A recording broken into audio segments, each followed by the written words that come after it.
ఎందుకు India, China, Europe మిగతా అన్ని దేశాలు అమెరికా డాలర్స్ లేకుండా వాళ్ళ దేశాన్ని నడిపించలేరు? క్రూడ్ ఆయిల్ని ఎందుకని డాలర్స్తో మాత్రమే కొనుక్కుంటున్నారు? కానీ ఇప్పుడు చైనా యువాన్ కరెన్సీ అమెరికా డాలర్కి ఛాలెంజ్ ఇస్తుంది. ఇరాన్ తీసుకున్న కొన్ని డిసిషన్స్ వల్ల డాలర్ డామినేషన్ ఎండ్ అవుతుందా? చైనా మాస్టర్ ప్లానే ఈ మొత్తం కథకి కారణమా?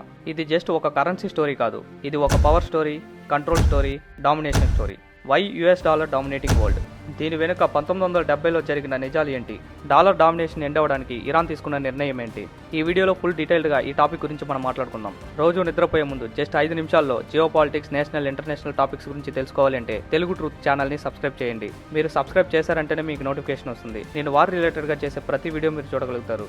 మీ యూట్యూబ్ ఫీల్డ్లో కూడా తీసుకొస్తుంది. సో సబ్స్క్రైబ్ చేసి సపోర్ట్ చేయండి. డాలర్ వరల్డ్ని డామినేట్ చేయడానికి 1970లో ఏం జరిగిందో మనం తెలుసుకోవాలి. సెకండ్ వరల్డ్ వార్ తర్వాత అమెరికా ప్రపంచంలోనే ఒక సూపర్ పవర్గా ఎదిగింది. అప్పుడు ప్రపంచంలోనే గోల్డ్ రిసోర్స్ ఎక్కువగా ఉన్న కంట్రీ అమెరికా. అప్పుడు ప్రపంచ దేశాలు అందరూ కలిసి ఒక ఒప్పందం చేసుకున్నారు. Gold equal to dollar. 35 America డాలర్లు ఒక ఔన్స్ బంగారంతో సమానం. అంటే అమెరికా ఎన్ని డాలర్ని ప్రింట్ చేస్తే దానికి సమానమైన బంగారాన్ని తన దగ్గర ఉంచుకోవాలి. మిగతా దేశాలన్నీ కూడా తమ కరెన్సీని డాలర్స్తో లింక్ చేసుకున్నారు.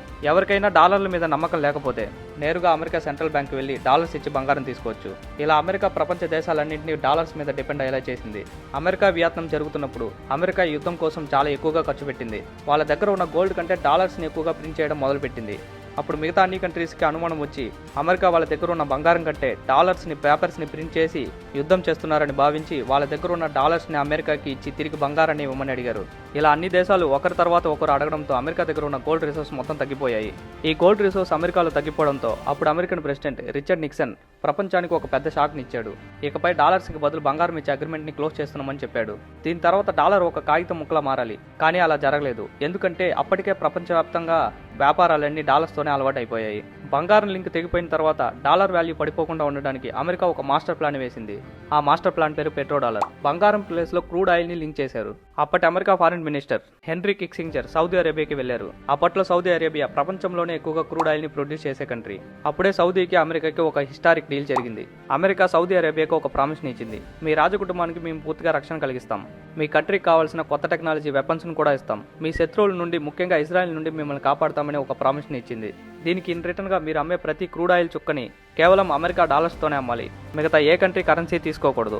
అలాగే సౌదీకి వచ్చే డాలర్, ప్రతి ఒక్క డాలర్ అమెరికా బ్యాంకులు లేదా బాండ్స్లో ఇన్వెస్ట్ చేయాలి. దీనివల్ల మీకు ఇంట్రెస్ట్ కూడా వస్తుందని పెట్రో డాలర్ అగ్రిమెంట్ని కుదుర్చుకున్నారు. సౌదీ అరేబియా కూడా ఈ అగ్రిమెంట్కి ఒప్పుకోవడానికి చాలా రీజన్స్ ఉన్నాయి. 1970ల కాలంలో మిడిల్ ఈస్ట్ కంట్రీ చాలా అస్థిరంగా ఉండేది. ఇజ్రాయెల్లో ఎప్పుడు చూసిన యుద్ధాలు, పక్కనే ఇరాన్, ఇరాక్ వంటి దేశాల వల్ల వీళ్ళకి ప్రమాదంగా ఉండేది. సౌదీ అరేబియా దగ్గర క్రూడ్ ఆయిల్ అయితే ఎక్కువ ఉంది, కానీ దాన్ని కాపాడుకోవడానికి సైన్యమే లేదు. మీరు అమెరికన్ డాలర్స్తో వ్యాపారం చేస్తే మీ దేశం పైన ఎవరు దాడి చేసినా మేము అడ్డుకుంటామని, అలాగే మీ రాజకుటుంబాన్ని అధికారంలో కొనసాగించేలా చేస్తామని అమెరికా ప్రామిస్ చేసింది. ఇది సౌదీ అరేబియాకు ఒక లైఫ్ ఇన్సూరెన్స్ లాగా మారింది. సౌదీ అరేబియా ఈ అగ్రిమెంట్కి ఒప్పుకోగానే మిగతా క్రూడ్ ఆయిల్ ఉన్న దేశాలు కూడా డాలర్స్తోనే ట్రేడ్ చేయడం మొదలుపెట్టాయి. ప్రపంచంలో ఏ దేశానికైనా పరిశ్రమలు నడవాలన్నా, వెహికల్స్ అటు నుంచి ఇటు రావాలన్నా, ఇటు నుంచి అటు వెళ్ళాలన్నా పెట్రోల్, డీజిల్ అయితే కావాలి. ఇలా పెట్రోల్ని కొనాలంటే ప్రతి కంట్రీ దగ్గర డాలర్స్ ఉండాలి. డాలర్స్ కావాలంటే ఆ దేశాలు తమ వస్తువుల్ని అమెరికాకి అమ్మి డాలర్స్ని సంపాదించుకోవాలి. ఇలా ప్రపంచమంతా డాలర్స్ కోసం అమెరికాపై ఆధారపడేలా ఒక మాస్టర్ ప్లాన్ని క్రియేట్ చేసింది. ఈ అగ్రిమెంట్ వల్ల అమెరికాకి 2 లాభాలు ఉన్నాయి. పెట్రోల్ ప్రపంచవ్యాప్తంగా అవసరం ఉంది కాబట్టి డాలర్స్కి ఎప్పుడు డిమాండ్ ఉంటుంది. అమెరికా జస్ట్ కాగితాల మీద ప్రింట్ చేసినా కూడా దానికి వాల్యూ ఉంటుంది. ఏదైనా దేశం అమెరికా మాట వినకపోతే వారిని డాలర్ నెట్వర్క్ నుండి తీసేస్తుంది. అప్పుడు ఆ దేశం పెట్రోల్ అమ్ముకోలేక, కొనుక్కోలేక ఎకనామికల్గా నాశనం అవుతుంది. వెనిజులా అలాగే నాశనమైంది, ఇరాన్ కూడా అలాగే నాశనం అవుతుంది. ఇలా వరల్డ్ మొత్తం అమెరికా మీద డిపెండ్ అయ్యేలాగా అమెరికా ఒక క్లియర్ కట్ స్ట్రాటజీని క్రియేట్ చేసింది. డాలర్ డామినేషన్ ఎండ్ చేయడానికి ఇప్పుడు చైనా, ఇరాన్తో కలిపి ఒక మాస్టర్ ప్లాన్ వేసింది. ప్రస్తుతం జరుగుతున్న యుద్ధం కారణంగా ఇరాన్ 1974లో తీసుకున్న పెట్రో డాలర్ అగ్రిమెంట్ని బద్దలు కొట్టాలని చూస్తుంది. ఒకవేళ ప్రపంచ దేశాలు డాలర్ కాకుండా యువాన్ లేదా రూపాయి లేదా ఇతర ఏ కరెన్సీతో అయినా ట్రేడ్ మొదలు పెడితే అమెరికా దగ్గర ఉన్న సూపర్ పవర్ పోతుంది. డాలర్ విలువ ఒక్కసారిగా కుప్పకూలిపోతుంది. ఇరాన్ క్రూడ్ ఆయిల్ ని డాలర్స్తో కాకుండా చైనా కరెన్సీ యువాన్తో ట్రేడ్ చేయడానికి చూస్తుంది అని రిపోర్ట్స్ వస్తున్నాయి. దీని వెనుక మొత్తం కథని నడిపించేది చైనా అని చెప్తున్నారు. ప్రజెంట్ సౌదీ నుంచి ఎక్కువగా ఆయిల్ని కొనుక్కుంటుంది అమెరికా కాదు, చైనా. మేము కదా ఆయిల్ని ఎక్కువగా కొనుక్కునేది, అమెరికా డామినేషన్ ఏంటని సౌదీ అరేబియా మీద ప్రెషర్ పెడుతుంది. ఇప్పుడు జరుగుతున్న యుద్ధంలో అమెరికా తన సొంత ప్రయోజనాలకే ప్రాధాన్యం ఇస్తుండటంతో సౌదీ తన రూట్ను కూడా చైనా వైపు మార్చుకుంటుంది. ఇరాన్ కూడా యువాన్, చైనా కరెన్సీతో క్రూడ్ ఆయిల్ని ట్రేడ్ చేయడానికి ఇష్టపడుతుంది. ఇరాన్ అమెరికా యుద్ధం స్టార్ట్ అయ్యి 18 రోజులు అవుతుంది.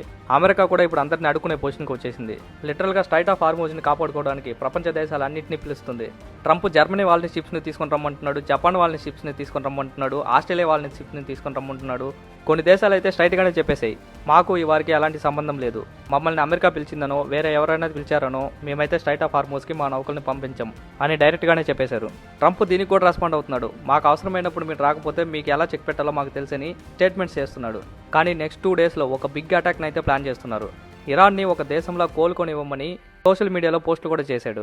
ఇజ్రాయెల్ కూడా అలీ లారిజాని వెతికి మరీ కనిపెట్టి చంపేసింది. ఈయన ఇరాన్కి సైనిక అధికారి. మోస్తఫా కామిని తరువాత నెక్స్ట్ పవర్ఫుల్ పోస్ట్ ఎవరిదైనా ఉంది అంటే ఇరాన్కి అది అలీ లారిజాది.